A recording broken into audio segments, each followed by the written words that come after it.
Bienvenue au programme Demandez à la Cour.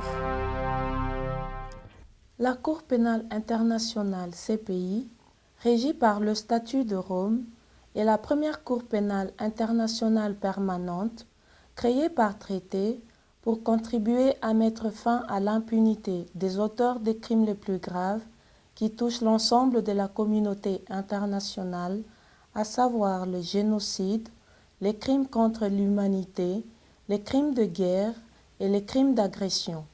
Il est actuellement signé par 121 États parties. Son siège se trouve à La Haye, aux Pays-Bas.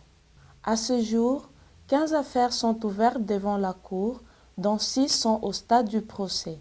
Cette situation font l'objet d'enquêtes dans le cadre des situations au Kenya, en République centrafricaine, au Darfour, Soudan, en Ouganda, en République démocratique du Congo, en Côte d'Ivoire et en Libye.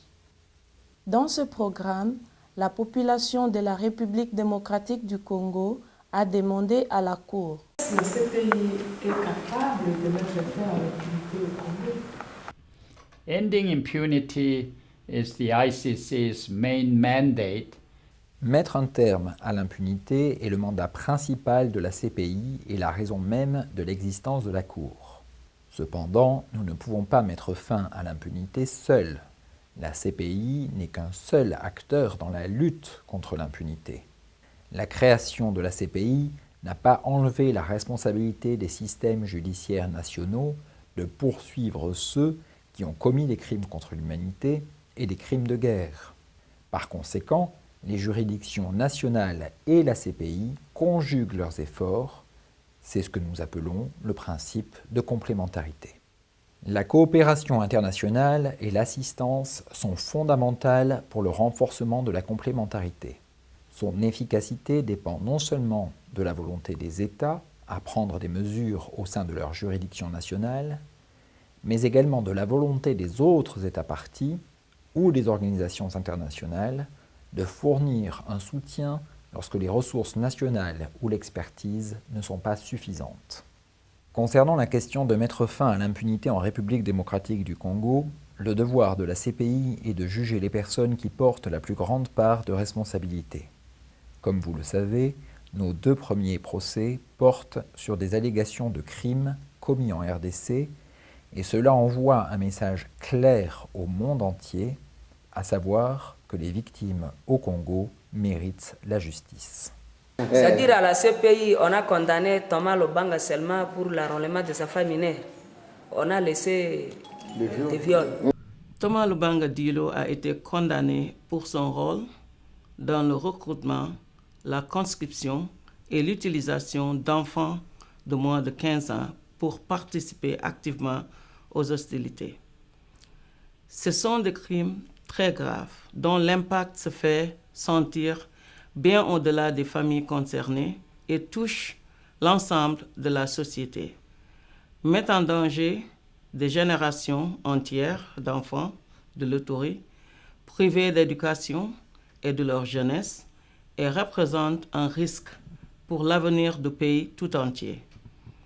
Lors du procès, nous avons essayé de montrer que les crimes poursuivis recouvraient des pratiques telles que la violence sexuelle contre les enfants recrutés.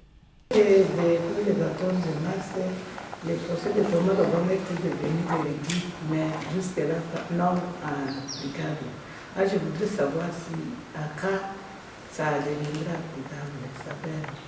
Before the sentence of Mr. Thomas Lubanga becomes applicable, Avant que la peine de Thomas Lubanga ne soit exécutée, un certain nombre d'étapes judiciaires doivent être accomplies.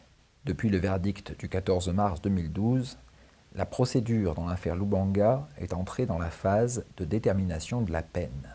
Le 13 juin 2012, la Chambre de première instance 1 va commencer à entendre les observations orales sur la peine de l'accusation, des victimes participantes et de la défense.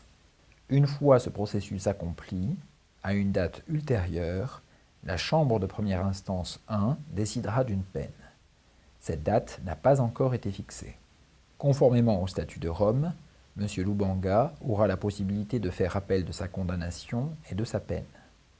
S'il y a un appel, la peine doit être suspendue pendant la durée de l'appel et ne sera pas exécutée avant la conclusion de l'affaire. Il est impossible de déterminer avec certitude quand la procédure dans l'affaire Lubanga sera terminée.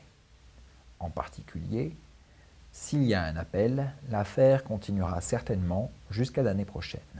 Pourquoi Thomas Lubanga se retrouve à la CPI? Est-ce c'est par vengeance de nos dirigeants ou bien c'est par manque de volonté de lui juger ici, puisqu'on a des tribunaux ici? C'est un peu ça. Let me explain the legal process that led to the ICC case against Mr. Lubanga. Je vais revenir sur le processus judiciaire qui a conduit à l'ouverture de l'affaire à l'encontre de M. Lubanga devant la CPI. Tout d'abord, le gouvernement de la République démocratique du Congo a décidé de déférer la situation en RDC au procureur de la CPI en mars 2004. Suite à cette saisine, le procureur de la CPI a demandé à la chambre préliminaire de la CPI de délivrer un mandat d'arrêt à l'encontre de M. Lubanga. Et, en février 2006, les juges ont conclu qu'il y avait des motifs raisonnables de croire que M. Lubanga soit pénalement responsable et ont donc délivré un mandat d'arrêt. Comme vous le savez, M. Lubanga a par la suite été arrêté, jugé et reconnu coupable, et il est en attente d'un jugement sur sa peine, tout en sachant qu'aussi bien le verdict de culpabilité que la décision sur la peine peuvent être portés en appel.